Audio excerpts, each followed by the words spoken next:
Assalomu alaykum aziz kuzatuvchilar. O'tgan sonimizda biz alyuminiy radiatorlar haqida gaplashdik. Bugun esa navbat panelli radiatorlarimiz. Panelli radiatorimiz metal va metallический radiator hisoblanadi. Listavoy metall gibkasi bo'yicha hosil bo'lgan qovurg'ali shakl va ikkita qovurg'ali shaklli bir-biriga svarka orqali yasaladi. Panelli radiatorimiz ko'rinishi bo'yicha estetik ko'rinishi bo'yicha alyuminiy radiatorimizga qaraganda estetikasi sal pastroq yuradi. Lekin energiya effektivность bo'yicha panelli radiatorimiz 15-20% yuqoriroq. Chunki bunda ikkita tomondan suv yuradi. Mana bu yerda ko'rayotganingizdek qovurg'alardan suv yuradi. Orqa tomondan xuddi shunaqa parallelni qovurg'alari bor. Buni yana 33 modeli bo'ladi. Bu esa 22. Bizda O'zbekistonda eng ko'p tarqagan bozor, dunyo bozori bo'yicha eng ko'p tarqagan model bu 22 deyiladi, tip 22. Ikkita tomondan suv yuradi. Buni ichida videoda ko'rinayotgan bo'lsa, o'ziga yarasha volnoобразный qovurg'alari bor. Shu qovurg'alariga teplonосителimiz orqali issiqlik o'tadi, teploobmen bo'ladi va konveksiyamiz tegidan kirgan havoni isitib turib tepaga chiqaradi. Hali aytganimdek buni 20%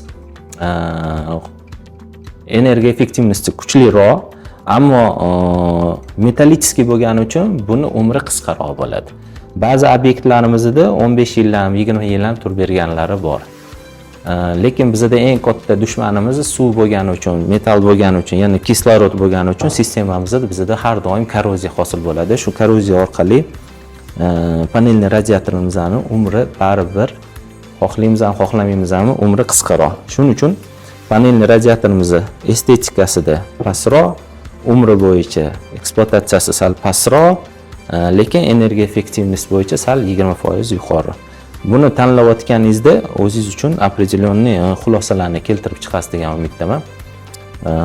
Panelli radiatorlar xillari har xil. Bularni 30, 40, 50, 60, 90 cm balandligida bo'ladi. Uzunligi bo'yicha 40 cm dan 3 metrgacha bor. Buni ko'p joyda katta yuzalarni isitishda uzun vitrajlarni oldiga qo'yishadi. Ko'pincha shunisini tanlashadi. Keyingi soniyamizda buni napolniy konvektorlar bor. Ularning keyingi evolyutsiyasi panelli radiatorlarni napolniy konvektorlar haqida yana gaplashamiz. Hozirgi paytda panelli radiatorimiz juda ham ommabop. Bizning bozorimizda ikki xil fikr bo'lingan. Kimgadir panelli radiator yoqadi, kimgadir alyuminiy radiator yoqadi. O'tgan sonimizda alyuminiy radiator haqida gaplashdik. Bu sonimizda panelli radiatorimiz.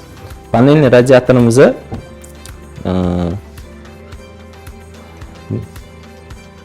Oybek